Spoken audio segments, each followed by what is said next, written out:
Então, vamos lá, gente, para a parte 4 da leitura do livro Especialista em Pessoas, tá? Página 55, Remédio contra o Orgulho. Como tenho um certo grau de déficit de atenção, por alguns períodos da vida tive que ser medicado.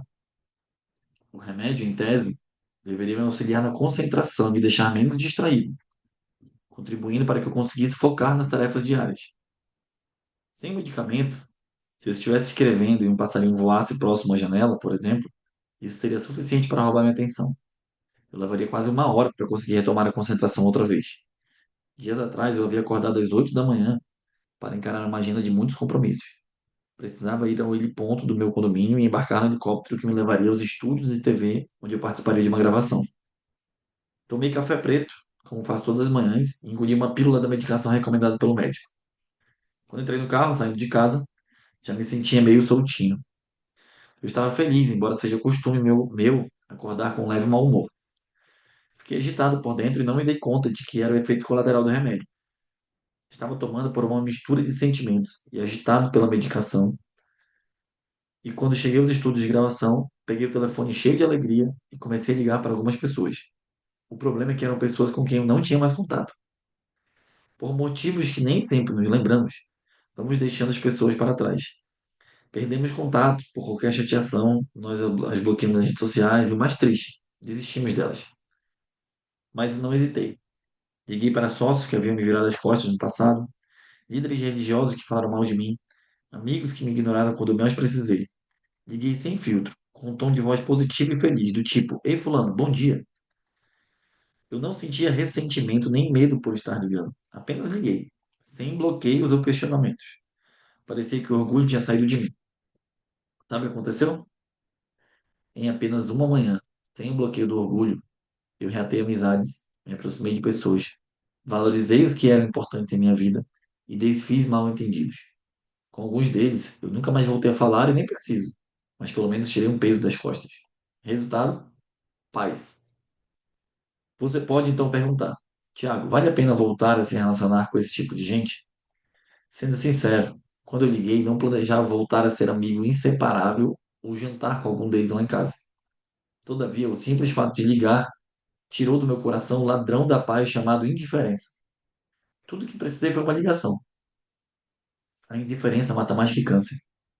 Muitos adoecem por conta do desprezo que sofrem da parte de quem admiravam ou amaram alguma vez. Bem, quando voltei ao médico, contei sobre o ocorrido. Doutor, esse comprimido que você me deu é forte, não é? Por que diz isso? Retrucou o médico. Bom, eu fiquei tudo animado e 15 minutos depois de ingeri-lo. Parecia que eu não tinha vergonha nem limites. Liguei para um monte de gente para dizer o quanto eu as amava e para outros pedindo, e para outros telefonei pedindo perdão. Foi meio constrangedor. Ele sorriu e disse que o remédio agita um pouco as emoções, acelera pensamentos, porém não induz atitudes. Ou seja, eu já queria fazer tudo aquilo, só não tinha coragem. Eu estava havia anos travado pelo orgulho. Quantas foram as vezes que o que mais precisávamos era de um abraço? Mais pedimos para quem amávamos que se afastasse de nós. Mas quantas foram as vezes que o que mais precisávamos era de um abraço? Mas pedimos para quem amávamos que se afastasse de nós. Quantas outras dissemos que queríamos ficar sozinhos, quando o que queríamos era companhia? Temos vergonha de assumir nossas fragilidades, de reconhecer nossas limitações e até mesmo de dar um passo positivo em direção a alguém que nos fez mal. E se existisse um remédio que inibisse a sua altivez, o seu egoísmo, os seus achismos, o seu orgulho, será que você ligaria para alguém agora? Então considere este livro o seu fármaco. Entre em contato com quem julgar importante e eu esperarei por você no próximo capítulo. Eita, tem alguém importante para você que você acha que precisa ligar para reatar uma amizade, para pedir desculpa, para perdoar mesmo que tenha feito algo errado?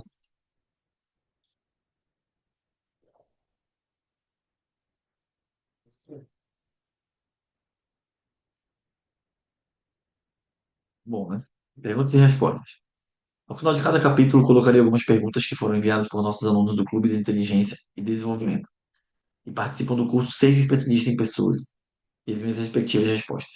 Deixa eu botar no grupo aqui rapidinho, gente. A foto, ver se alguém. Uma foto, ver se alguém entra.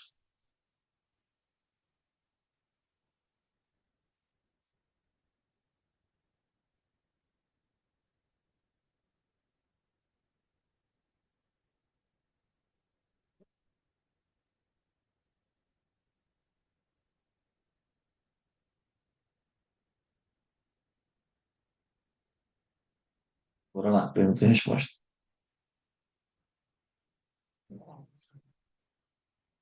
Tiago, não consigo perdoar meu pai. Ele nos abandonou a troco de nada. Passamos por coisas terríveis na infância e na adolescência, como fome e humilhações por não poder pagar as contas, por irresponsabilidade dele. Hoje tento se aproximar, mas simplesmente não consigo deixar isso acontecer. O que eu devo fazer? Olha só que loucura, né, cara? Estão acompanhando aí? Olha essa pergunta. Querida F, ele fala só a primeira letra para não falar o nome da pessoa, né? Quando a pessoa que deveria nos proteger nos abandona, nossas emoções esmorecem. Ficamos sem rumo e direção. Mas como ensinei na teoria dos incontornáveis, não dá para fingir que seu pai não existe. E se você não estivesse com muita vontade de resolver isso, certamente não teria escrito para mim. Caraca. Você quer resolver a situação, porém acha que, se perdoá-lo, validará todo o mal que ele causou. Mas a verdade é que quem perdoa se liberta. Muitos já perderam os pais e agora estão arrependidos por não poderem dar nem receber o perdão. O meu conselho é que você perdoe e seja livre emocionalmente. Talvez não precise conviver com seu pai diariamente, mas em sua vida ele sempre terá o peso emocional de ser o seu pai. Fugir disso só alastra a dor. Desejo paz e prosperidade para você. Caraca. Professor, como lidar com colegas do trabalho que invejam e fofocam o tempo inteiro?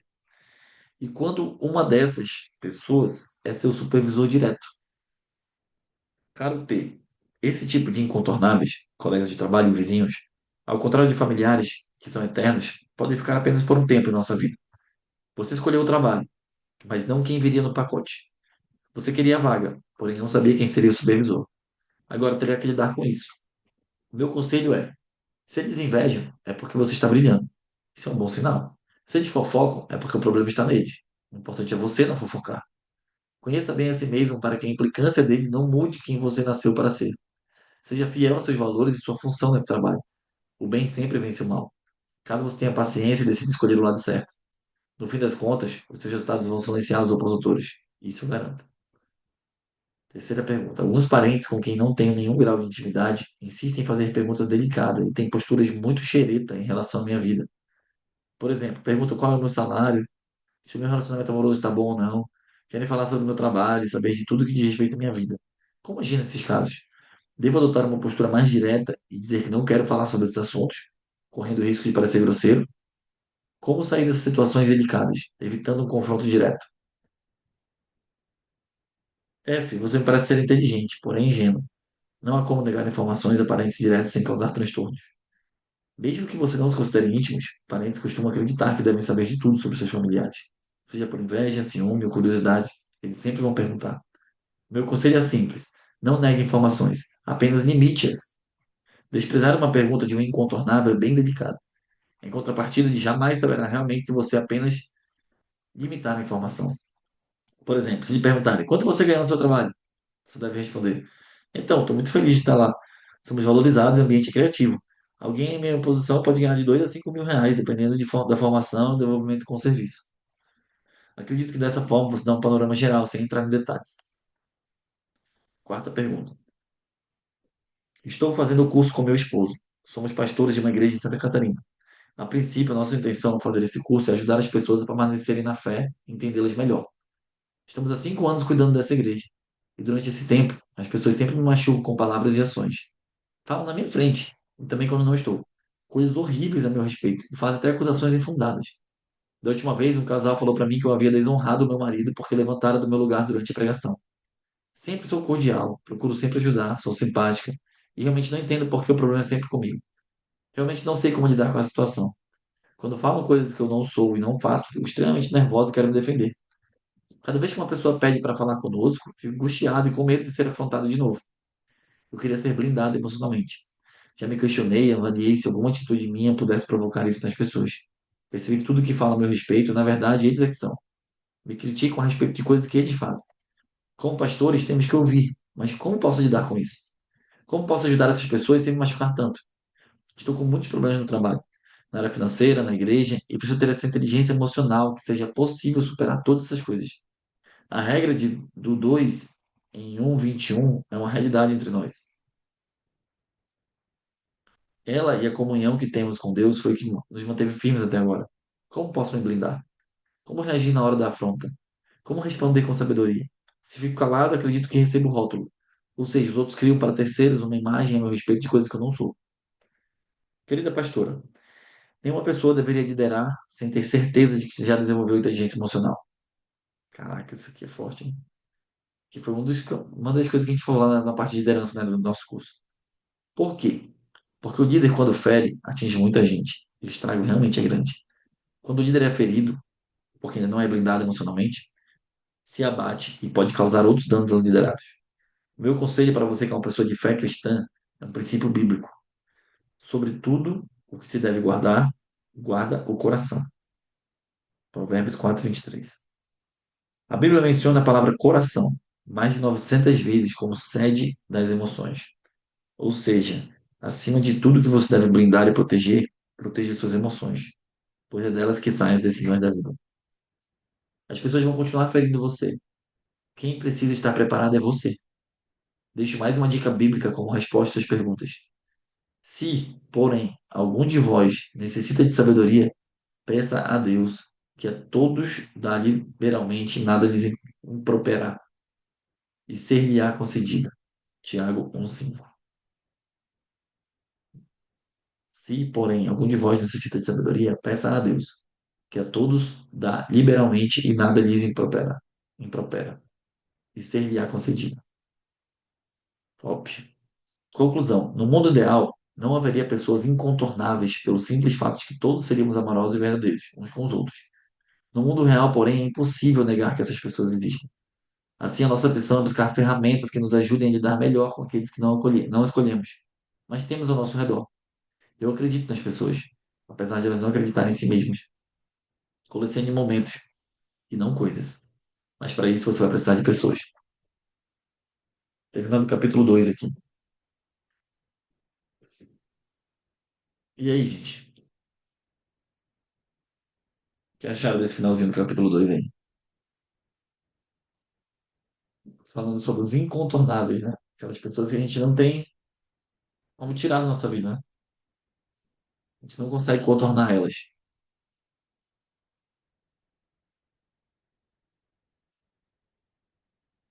Bora pro capítulo 3. Lidando com os contornáveis. Treinando minha paciência. Isso mesmo. A água nos ensina, com sua sabedoria, que podemos desviar de obstáculos para chegarmos ao destino desejado.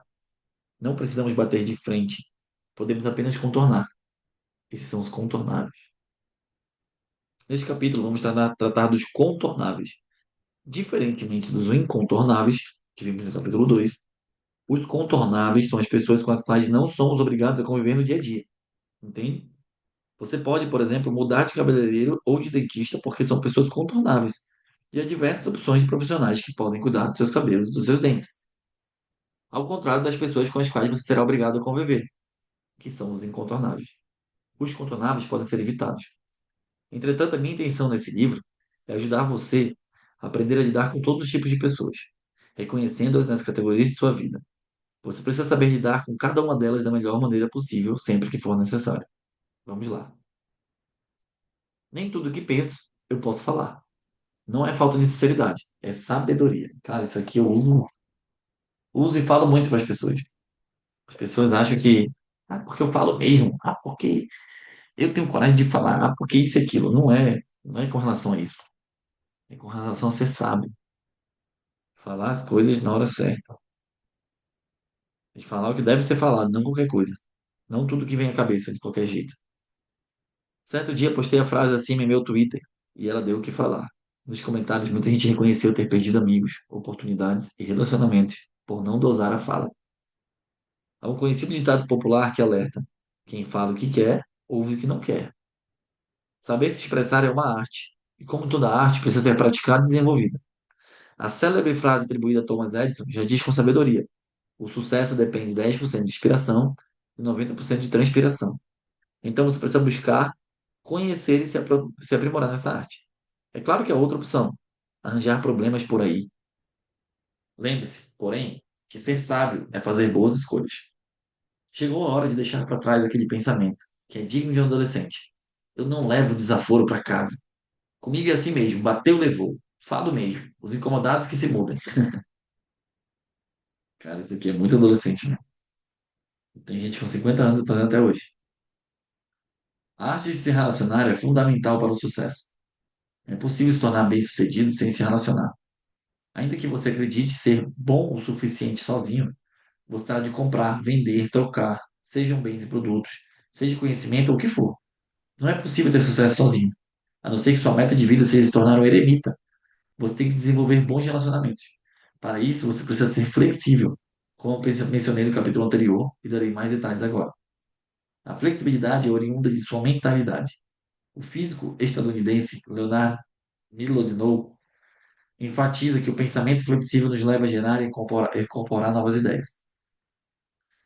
A capacidade de descartar ideias confortáveis, a capacidade de superar posturas mentais e reestruturar as perguntas que formulamos, a capacidade de abandonar nossas suposições arraigadas e nos abrirmos para novos paradigmas, a vontade de experimentar e saber lidar com o erro, trata-se de um leque de talentos diversificado, revelando diferentes aspectos de um estilo cognitivo coerente.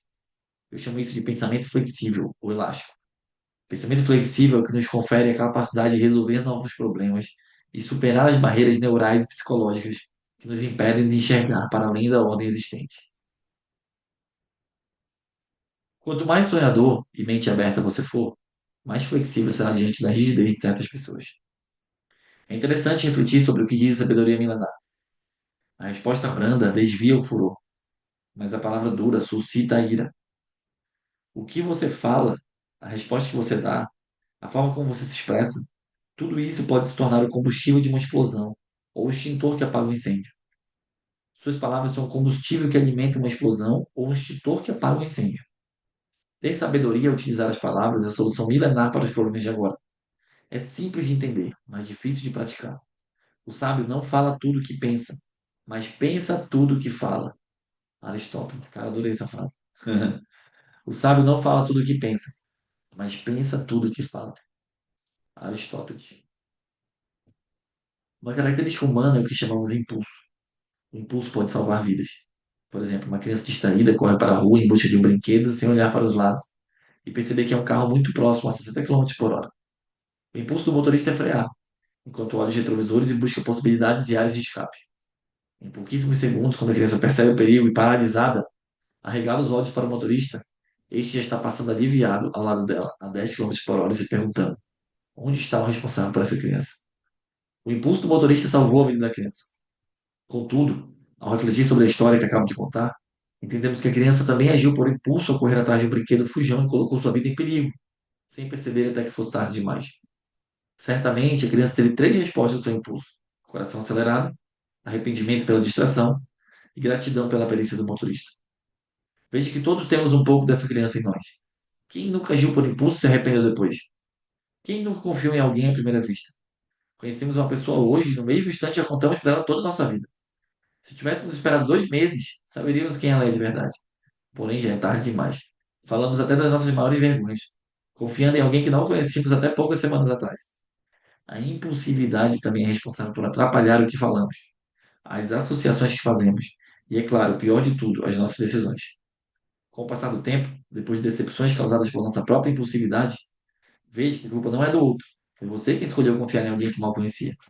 A maturidade chega e nos auxilia a dominá-la.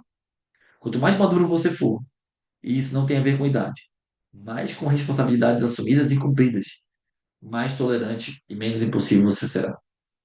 Ó, quanto mais maduro você for, e isso não tem a ver com idade, mas com responsabilidades assumidas e cumpridas, mais tolerante e menos impulsivo você será.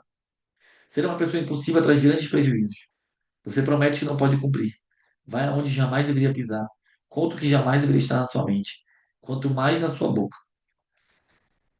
Como alcançar a maturidade? Bom, se fosse rápido e simples, ser uma pessoa madura, não haveria conflitos, guerras e tantos problemas diplomáticos mundo afora. Como já disse, maturidade não vem necessariamente com a idade, infelizmente. A maturidade se desenvolve mediante o entendimento e o cumprimento das suas responsabilidades. Assim você pode começar a amadurecer. 1. Se você decidir crescer emocionalmente. 2. Se você andar com pessoas maduras, com a intenção de aprender como se faz. 3. Se você ler, estudar muito e colocar em prática os assuntos relacionados à convivência humana. 4. Se você ler e meditar na Bíblia em seus princípios, buscando obedecer a eles. 5. Se você aprender a perdoar. 6. Se você vencer os seus maiores desafios e problemas. Isso nos faz crescer. 7. Se você buscar ser humilde. 8. Se você for prudente e simples. Alguns dos caminhos apontados são bastante simples de se colocar em prática, como os que tangem ao estudo em busca de conhecimento formal. Outros, todavia, necessitam de um empenho mais reflexivo, além do estudo, como a busca por humildade e prudência. As suas escolhas diárias e a sua decisão por colocar cada uma delas em prática é o diferencial entre desejar a maturidade e abraçá-la para ter uma vida madura. Muito bom, e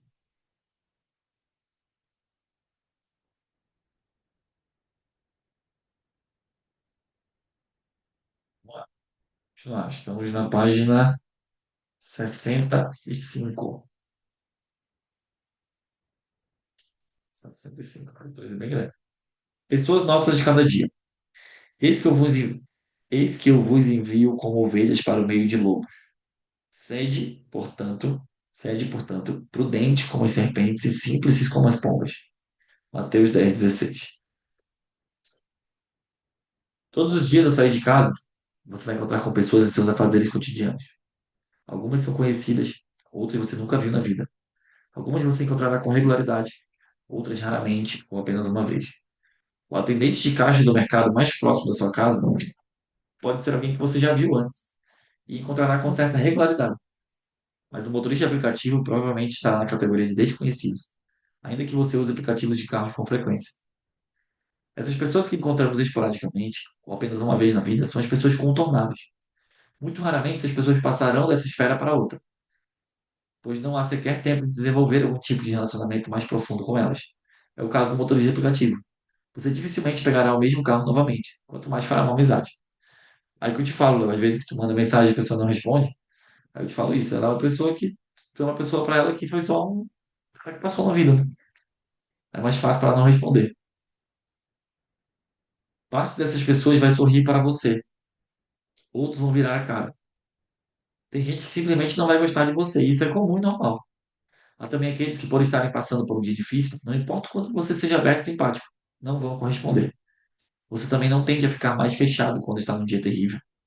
Você também não tende a ficar mais fechado quando está num dia terrível. Quando sair de casa, saiba que a vida é assim.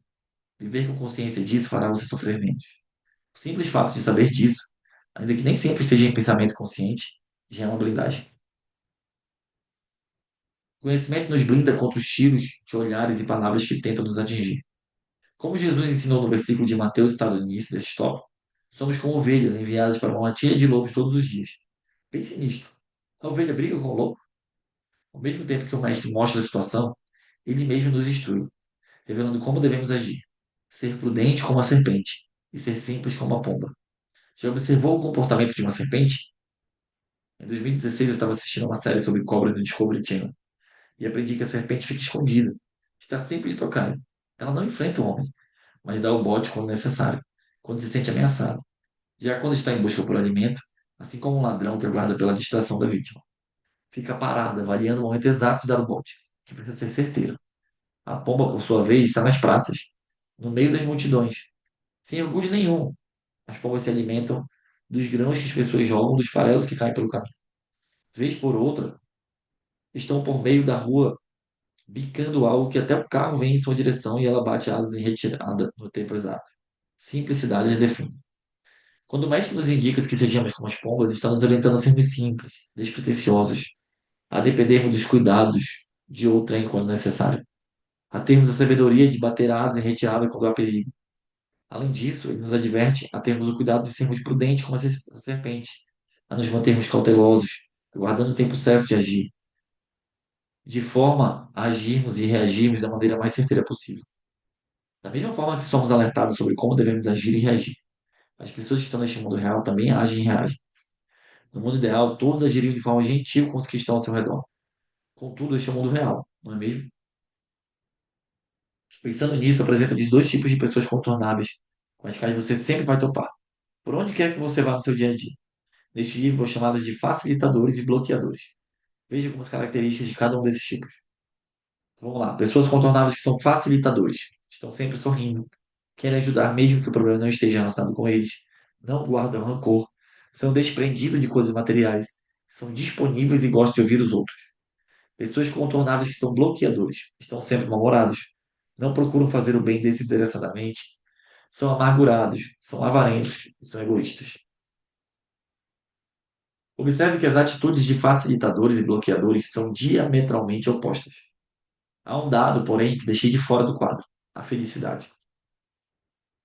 Eita, tem três aqui que a gente vai entrar.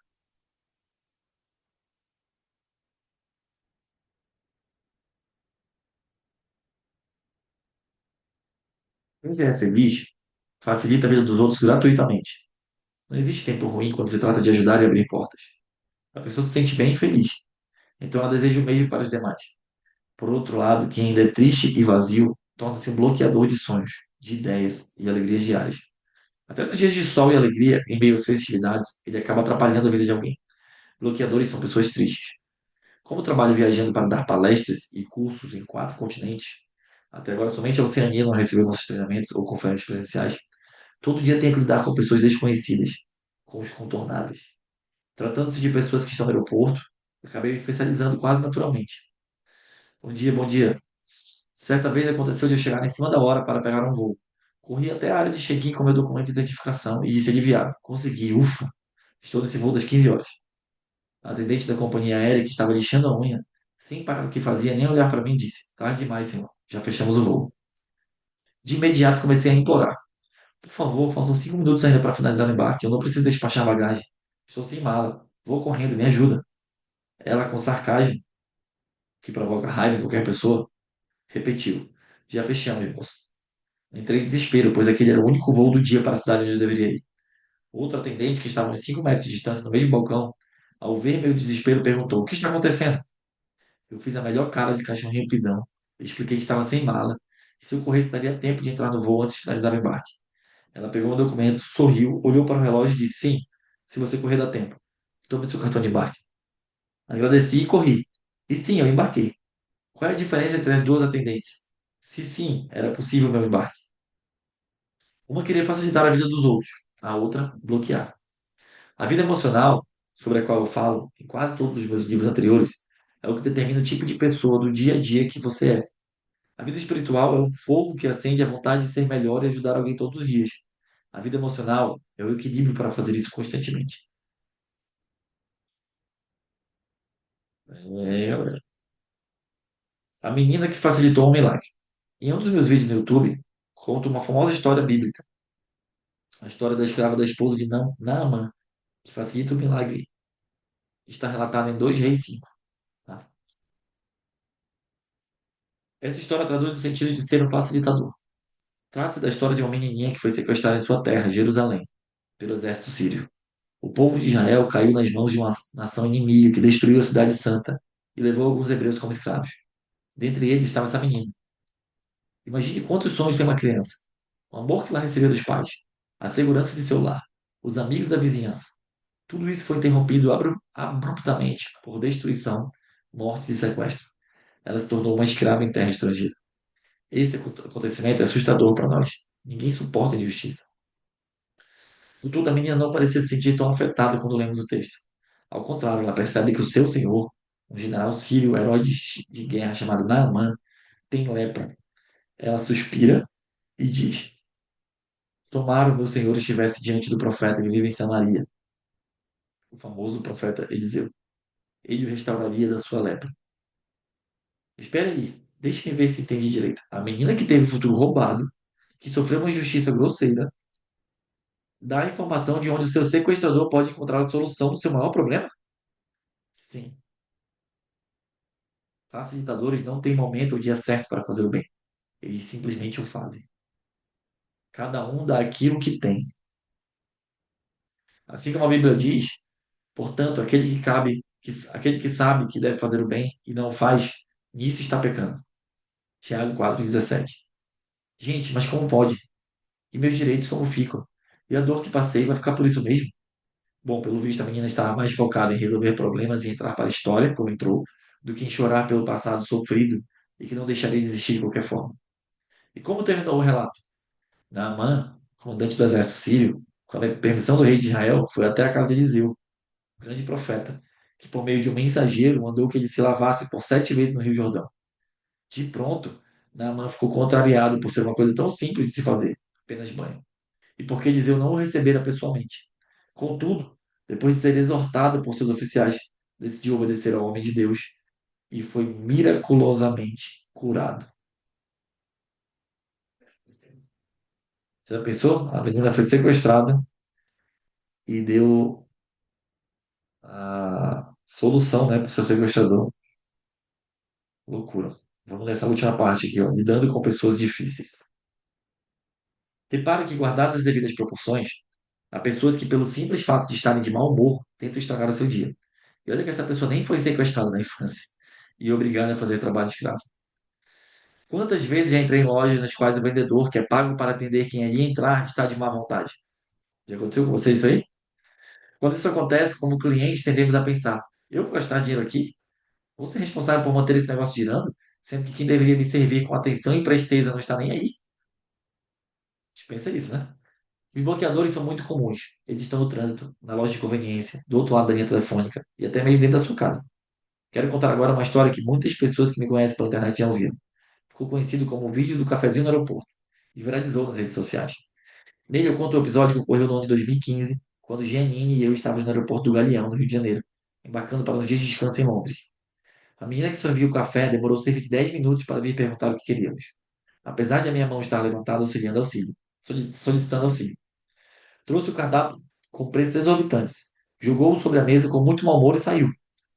Eu fiquei chateado, mas queria tomar meu cafezinho logo e ir para a sala de embarque. Escolhemos o café mais barato, cerca de R$ 14. Isso mesmo, R$ 14 por uma xícara de café. Levantei a minha mão novamente para a atendente vir anotar o pedido. Lá se foram mais 10 minutos. De cara fechada, sem pronunciar uma palavra. Veio até a nossa mesa, anotou o que queríamos e saiu. Mais alguns minutos de terror até ela trazer o café. E quando ela finalmente chegou à nossa mesa, soltou a bandeja com tanta agressividade que a xícara balançou e os R$ 4 daquele café que custava 14 transbordou e caiu no peixe. Janine, que costuma ser calma por temperamento, se irritou e disse: Vamos chamar o gerente, agora basta. Eu mantive a calma, então repliquei dizendo: Amor, coloque-se no lugar dela. Estamos aqui embarcando para a Europa, graças a Deus, com alguns euros no bolso. Ela está atrás de um balcão. Ela chegou às 5 da manhã aqui e limpa mesa por mesa. Enquanto ela trabalha, fica observando cada um com sua malinha embarcando rumo a seus sonhos e projetos. Você não sabe se ela deixou um filho doente em casa e veio trabalhar. Não temos ideia se ela apanhou de um marido violento nessa madrugada. Só vemos uma pessoa alterada e aparentemente mal educada. Mas tem algo por trás disso. Se chamarmos o gerente, vamos acabar de vez com o dia dela, em vez de salvá-lo. Olha só o pensamento, gente. Totalmente ao contrário do que a maioria pensa. Foi então que pela primeira vez apliquei essa ferramenta com um bloqueador. Ela involuntariamente queria estragar o meu dia, mas eu tomei a decisão de melhorar o dela. Levantei-me, fui até o balcão e pedi a conta. Quando ela me deu a notinha, segurei a mão dela e disse obrigado, dessa forma bem enfática. Ao que, com sarcasmo, ela respondeu: Obrigado pelo quê? Tirando a mão dela da minha. Eu continuei: Obrigado, porque mesmo com problema, pois tenho certeza que você está atravessando um bem sério. Você ainda se decidiu sair de casa e vir servir as pessoas aqui. Mas eu quero dizer que o que você está passando é parte do seu caminho. Não é o seu destino. Vai melhorar. Deixei uma gorjeta generosa e saí. Como era de se esperar em meio a uma situação como esta, ela ficou petrificada, assimilando as minhas palavras e chorando bastante. O nome dessa ferramenta é compaixão. Essa ferramenta é capaz de desarmar o bloqueador. A compaixão é uma ferramenta poderosa. Mas, Tiago, de forma prática, o que é compaixão? Você pode questionar. Compaixão é a evolução da empatia. Empatia é você se colocar no lugar do outro. Compaixão é sentir o que ele está sentindo e não conseguir ficar imóvel diante da situação. Entende? A compaixão é a evolução da empatia. Caraca, essa aqui me pegou. Essa aqui me pegou, porque geralmente quando a gente vê alguém é, tratando a gente mal ou atendendo a gente mal, a gente já quer também sair daquele local, já quer chamar o gerente, já quer falar besteira pra pessoa também, tratar ela mal também, né? E o que ele fez aqui foi surreal. Loucura, é descontar, né? Foi loucura, aprendizado demais. O Léo colocou aí, todos os dias lidou com facilitadores e bloqueadores do carro, exatamente. A Bruna falou, queremos reagir na mesma moeda. É isso mesmo. O instinto faz a gente querer reagir da mesma maneira. Que loucura. E é exatamente isso, né? Se a pessoa tá. Na verdade, assim, se a pessoa tá te tratando mal ali, tem pessoas que são ruins mesmo, mas tem pessoas que são porque estão passando por uma coisa ruim, a gente não sabe o que ela tá passando em casa. É exatamente o que ele falou.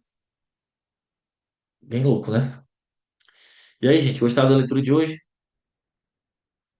Falamos sobre os contornáveis, né? Estamos, na verdade, no capítulo dos contornáveis. Vamos continuar o capítulo dos contornáveis na sexta-feira. Não é isso? Top demais esse livro, muito bom. Sexta-feira é dia 20. Tá bom, gente? Então é isso. Valeu. Bom feriado para todo mundo. Boa semana. E vamos fazer nosso negócio acontecer cada vez mais, mesmo sendo feriado. Tem muita gente querendo oportunidade. Tamo junto. Valeu, valeu, valeu, valeu, valeu.